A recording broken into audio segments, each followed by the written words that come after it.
او افراسیاب خټک واقعا چې د کار سړی د حساب پرې کېدای شي چې ډیر د قوي منطق نه برخورداره ده. ملګرو راځي چې افراسیاب خټک څه وایي، طالبانو ته یې څه ویلي، د امریکا کوم رازونه یې افشا کړل د افغانستان په باره کې، او اشرف غني ته یې کومې سپارښتنې وکړلې. ویډیو کې وګورئ. قدرمنو لیدونکو السلام علیکم، ستړي مه شئ. افراسیاب خټک واقعا یو هوښیار سیاستوال ده. خټک د طالبانو او د اشرف غني هڅو ته خوشبیني وښوده او له ځینو رازونو یې هم پرده پورته کړه. دی وایي چې دغه تړون باید وکتل شي چې واقعا امریکا په افغانستان کې سوله غواړي او که نه. د کوزي پښتونخوا نامتو سیاستوال او سیاسي کارپوه افراسیاب خټک وایي چې د بین الافغاني سولې لپاره کار کول پکار دي. دی زیاتوي چې د ولسمشر اشرف غني به د لر او بر پښتنو ته ډیر خدمت وکړي او هیله یې وښودله. نوموړي دا خبرې وروسته له هغې کړې دي کله چې په افغانستان کې د تاوتریخوالي د کمیدو د اونۍ په پیل کېدو ده. افراسیاب خټک چې د امریکا غږ سره یې مرکه کوله وویل چې د هر هغه څه ملاتړ کوي چې په افغانستان کې د تلپالې سولې لپاره لارې جوړوي.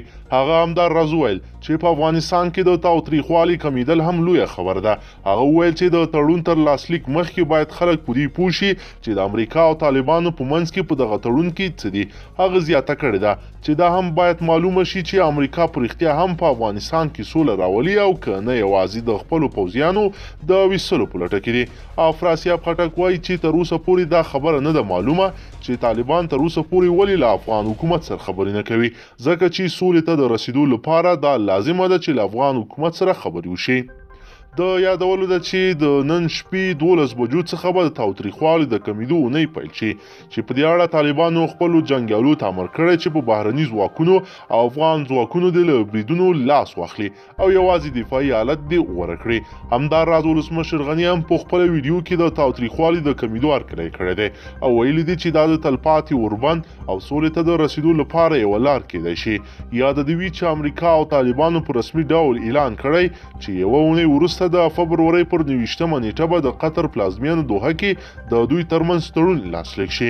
ولسمشر د دې اونۍ په باره کې بیا داسې وایي. ولسمشر غني زیاتوي له شک پرته د دې اونۍ د څار او ارزونې لپاره د هیواد ټول امنیتي او دفاعي ځواکونو د دستور العمل او لارښوونه صادره شوې او هغوی به لوړه کچه خپل اظهارات ولري. خو په واقعیت کې د افغانستان خلک دي چې بالاخره به د تاوتریخوالي د کموالي اونۍ په اړه خپل ارزونه او رضایت څرګند کړي. ولسمشر زیاتوي په وروستیو 5 ورځو کې او د مونیخ امنیتي کنفرانس څخه تر راتلو وروسته هغه د امنیتي او دفاعي ځواکونو، علماء کرامو، د مشرانو جرګې غړو، ولایتي شوراګانو او د سولې مشورتي لویې جرګې غړو په ګډون د ټولنې له ټولو اقشارو سره لیدلي دي او بحث یې پرې کړی دی.